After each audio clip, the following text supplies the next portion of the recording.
Alléluia, alléluia. Bonne fête de Noël à tout le monde, Bienvenue à l'IEJC International Ministry. Eh bien, le décor a un peu changé là et puis vous remarquez vous-même que le départ de cette vidéo est différent parce que c'est notre façon à nous de fêter Noël, Eh bien, bienvenue à l'IEJC. Je vais t'exhorter à t'abonner avant, n'est-ce pas, la fin de cette année. Abonne-toi sur notre chaîne YouTube parce qu'il y a des choses que tu peux recevoir et accède à notre numéro WhatsApp. C'est très important d'avoir ce numéro WhatsApp. Tu nous écris et on te dit comment tu peux avoir accès à certaines choses. Eh bien, je t'avertis déjà, rien n'est vendu ici. Nous avons reçu gratuitement et nous donnons gratuitement. Prépare donc activement, n'est-ce pas, la transition entre 2022 et 2023 pour que tu aies une année heureuse et pourquoi pas qui va garantir ton éternité. Eh bien, voilà, nous prions au nom puissant de Jésus-Christ. Merci Seigneur, merci Père, merci Éternel des armées pour cette occasion que tu nous donnes encore de parler de toi et d'expliquer au monde entier les choses qui sont en train de se passer en ce moment. J'amène donc en amenant toute pensée captive à l'obéissance de la parole de Dieu afin que nul n'en ignore. La vérité, c'est quoi concernant cette affaire de fête de Noël? Au nom puissant de Jésus-Christ, je couvre l'endroit où je me trouve par le sang de Jésus et toi qui me regardes, sois protégé par ce même sang afin que l'ennemi n'enlève pas ce que tu vas entendre maintenant. Au nom puissant de Jésus-Christ, nous avons prié. Amen. Alléluia, alléluia. Eh bien, vous vous souvenez de la Coupe du Monde qui est passée. Je vous disais que Dieu utilise des grands événements pour parler au monde entier, pour parler aussi à son peuple, à l'Église.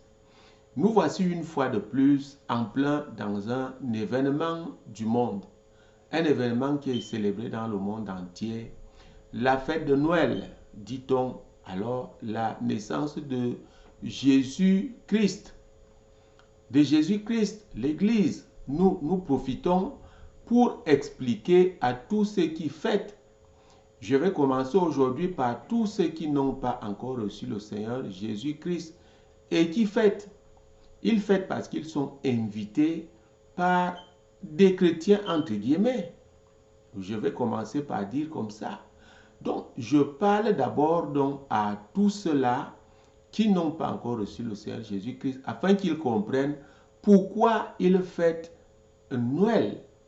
Pourquoi chaque 24 et 25 décembre, tu es invité chez quelqu'un qui s'appelle chrétien et tu arrives là-bas, tu manges bien et c'est une bonne communion fraternelle. Ça, c'est bien. Ça s'appelle quelque part le vivre ensemble.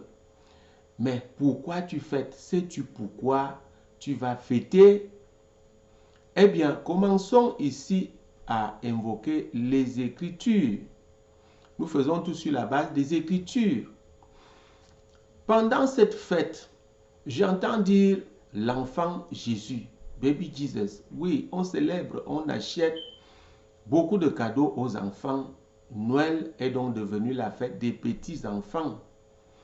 Eh bien, on peut se poser la question, est-ce que ces petits-enfants sont conscients?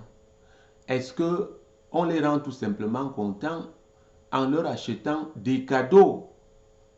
Eh bien, bon, parlons de ceux qui sont déjà adultes et qui vont fêter et qui vont manger. Est-ce qu'ils savent pourquoi ils vont fêter? Eh bien, allons dans les Écritures, dans, n'est-ce pas, l'évangile de Luc. Évangile de Luc, et le chapitre 1, nous allons voir comment Jésus-Christ a été annoncé, c'est-à-dire sa venue au monde. Mais l'ange nous a dit que Jésus devait faire comment? Il devait être qui? Devait-il devenir, rester ou demeurer, partir, grandir, vieillir? Alors, comment l'ange a annoncé l'avènement de Jésus-Christ? Allons donc dans le livre de Luc, chapitre 1. Luc chapitre 1. Et puis à partir du verset 31. Oui, la Bible nous dit ici que Marie était fiancée à Joseph. Et les deux priaient beaucoup, hein. Les deux priaient beaucoup. Et voici, quelque part, l'ange a visité Marie dans l'évangile de Luc, alors que dans Matthieu, on parle beaucoup plus de Joseph. Alors, nous allons lire ici dans le livre de Luc, chapitre 1. Donc, quand l'ange visite Marie, à partir du verset 31, je suis en train d'aller vers là. Ok. Et voici, c'est l'ange qui parle à Marie, écoutez bien. Et voici, tu deviendras enceinte et tu enfanteras un fils. Tu lui donneras le nom de Jésus. Il sera grand et sera appelé fils du Très-Haut. Et le Seigneur Dieu lui donnera le trône de David, son père.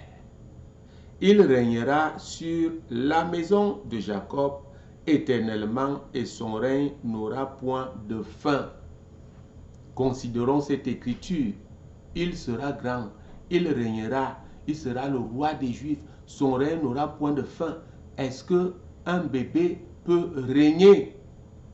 Lorsque nous inculquons ces choses dans les têtes des enfants, comment peut-on grandir avec la vérité que c'est Jésus-Christ qui est né là et c'est pas pour demeurer enfant, non, c'est pour devenir glorieux parce que glorifié. Donc nous parlons déjà du personnage de Jésus-Christ. C'est qui ce personnage? Il a grandi, Jésus-Christ est né. Il a grandi, il n'est donc plus enfant. Ça, c'est la diversion. Je viens ici contre la diversion, la distraction. On embrouille. La même chose quand certaines personnes, entre guillemets, hommes de Dieu, je ne sais pas, de la religion, vont dans les prisons. Ils disent qu'ils donnent Jésus-Christ aux prisonniers là-bas. Jésus-Christ va vous libérer. On pose la croix sur leur face. Ça, c'est encore une distraction, un mensonge. Ce n'est pas comme ça qu'on donne Jésus aux gens. Donc, voilà, je t'informe, toi qui es allé manger dans une maison de quelqu'un, je sais que vous ne serez pas nombreux même aujourd'hui à regarder cette vidéo, mais vous allez rentrer, vous allez trouver ce message. Jésus-Christ est né, ce n'est même pas à cette date. On nous parle d'une bergerie. Il y avait donc des crèches, ça veut dire quoi? Des moutons et tout ça mélangé. Il y avait des bergers qui étaient là et qui paissaient leurs animaux. Vous comprenez? Ça veut dire que Jésus est même né en été. En été, de l'autre côté là-bas à l'Orient, aujourd'hui, en ce moment où je vous parle, c'est l'hiver là-bas et ici. L'hiver est rude. Je peux brièvement vous donner ce témoignage. Aujourd'hui, nous sommes au Texas. Hier, déjà, nous étions à moins 12 degrés. Ça veut dire que la température de la Russie, quand il ne fait pas froid, moins 12 degrés, tu ne peux pas mettre le nez dehors, tu rentres en courant. Si Jésus-Christ était réellement né ce jour, il serait mort. Je peux vous dire ça. Puisque Hérode voulait le tuer, Et Dieu a averti Joseph pour empêcher que Hérode ne le tue. Vous comprenez?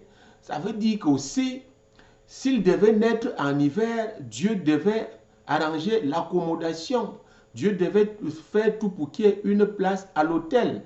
On nous dit qu'il n'y avait pas de place à l'autel. Il est donc né en pleine nuit et dehors. Dehors dans une bergerie. Vous comprenez, ça veut dire que la température était bonne.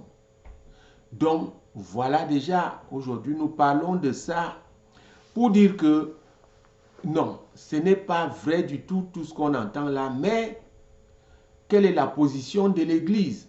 Et c'est cette position que je défends. L'Église accepte cette fête pour quelque chose, pour un but. Et c'est ça, nous allons parler de ça demain. Vous comprenez? Nous allons parler de ça demain. Jésus-Christ est né pour un but noble. Ce n'est pas pour demeurer enfant. Ce n'est pas pour qu'il soit fêté et les gens ne savent pas pourquoi. Aujourd'hui, l'Église doit expliquer aux gens qui viennent manger à la maison, n'est-ce pas, pourquoi cette fête? Alors toi qui ne connais pas le Seigneur Jésus-Christ, apprête-toi. Toi qui le connais déjà, demain nous allons nous retrouver pour que cette fête te soit utile, Noël utile. Aujourd'hui, j'ai intitulé « Pourquoi tu fêtes chaque 25 décembre ?» Pourquoi tu vas chez ton ami? Pourquoi tu vas chez le voisin? Comme parfois aussi tu fais la fête, n'est-ce pas, des moutons et tu invites les chrétiens. Aujourd'hui, chrétien que je suis et prédicateur, n'est-ce pas, du Seigneur Jésus-Christ, je t'explique donc que c'est l'avènement du Sauveur du monde entier. Jésus-Christ, il a commencé son ministère à 32 ans. Ça veut dire qu'il n'était plus enfant. Alors, on t'a invité dans cette maison-là. Si on parle d'enfant de Jésus là-bas, dis-leur que non. Le prédicateur a dit qu'il n'était plus enfant. Est-ce que c'est aujourd'hui qu'il est encore enfant pour l'appeler enfant? Jésus, c'est presque une abomination. Ah oui, ça fait mal d'entendre ça. Jésus-Christ est Dieu. Il est Dieu. Comment le minimiser? Comment on s'amuse de cette manière? Eh bien, nous acceptons cette fête, mais c'est pour un but. Nous allons parler de ça demain. Nous allons invoquer d'autres écritures. Et je vais t'apprêter, toi qui es venu à cette fête, je vais te dire qui que tu sois, de quelque confession, religion que tu te trouves, quelque grade que tu portes. Tu dois donner ta vie au Seigneur Jésus. Voilà pourquoi il est venu. Tu dois lui donner ta vie. Demain, je vais te conduire dans la prière pour que tu donnes ta vie au Seigneur Jésus-Christ. Et je vais te raconter une histoire intéressante concernant cette affaire de fête de Noël. Alors ne manque pas. Demain dimanche 25, je vais te raconter cette histoire et probablement tu vas aussi donner ta vie au Seigneur Jésus-Christ. Noël en fête, mangez bien, buvez bien, mais que cela vous soit bénéfique. Alléluia. Moi aussi je vais manger. Qu'est-ce que vous croyez? Tout est prêt ici. Nous allons manger parce que nous nous souvenons que pas ce jour, ça nous, on ne peut pas nous tromper dessus. Jésus-Christ est né un jour et c'était pour sauver l'humanité entière. Et pour que moi-même je sois sauvé, et je peux vous dire, je ne crains plus de mourir parce que il y a une parole que je vais te lire avant de te quitter. Allons tout de suite dans les épîtres, n'est-ce pas, de 1 Jean. Les épîtres, l'épître de 1 Jean, n'est-ce pas, le chapitre 5, 1 Jean chapitre 5, et à partir du verset 19, nous allons lire cette écriture et je vais te dire pourquoi. Moi, je suis dans la joie, je suis tout à fait à l'aise en te parlant là maintenant. Je veux que tu partages cette vidéo et que les gens sortent de l'ignorance. Et pourquoi pas? Beaucoup peuvent en être sauvés. 1 Jean chapitre 5, le verset 19, commençons par là. Nous savons que nous sommes de Dieu, c'est-à-dire quand tu as donné déjà ta vie au Seigneur Jésus-Christ, tu sais que tu es de Dieu et que le monde entier est sous la puissance du malin. Être sous la puissance du malin, c'est être ignorant. C'est de faire une fête que tu ne connais pas. Nous savons aussi que le Fils de Dieu est venu et qu'il nous a donné l'intelligence pour connaître le véritable. Et nous sommes dans le véritable en son Fils Jésus-Christ. Alors, monsieur le religieux qui va fêter dans la maison d'un chrétien, si on ne te dit pas cette vérité, quand tu vas rentrer chez toi, tu dois réfléchir. Nous sommes dans le véritable. Le Seigneur Jésus-Christ est le véritable Dieu. Nous sommes dans le véritable en son Fils. Vous comprenez? C'est lui qui est le Dieu véritable et la vie éternelle. C'est lui qui est le Dieu véritable et la vie éternelle. Petits enfants, gardez-vous des idoles. C'est de l'idolâtrie que de fêter Noël sans comprendre. C'est manger, n'est-ce pas, la viande sacrifiée, la nourriture sacrifiée aux démons. Parce que, en fait, si quelqu'un fête Noël sans savoir ce qu'il fait, il mange sur une même table avec les démons et c'est dangereux. Alléluia.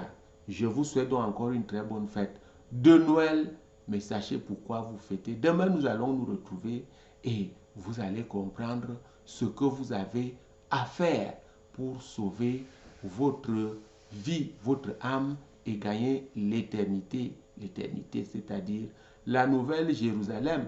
Et c'est très symbolique aujourd'hui. Je vous parle sans générique. Ça veut déjà dire ce que je viens de vous dire. Moi, je suis là comme, n'est-ce pas, comme Ézéchiel, c'est-à-dire j'avertis, je t'avertis, toi qui fais ces choses, tu dois comprendre pourquoi tu les fais. Que le Seigneur te bénisse et qu'il te protège pendant ces réjouissances. Si tu vas dehors, tu vas rentrer sans accident au nom puissant de Jésus-Christ. Je te conseille de rester à la maison en prière. Au nom de Jésus, nous avons prié. Amen.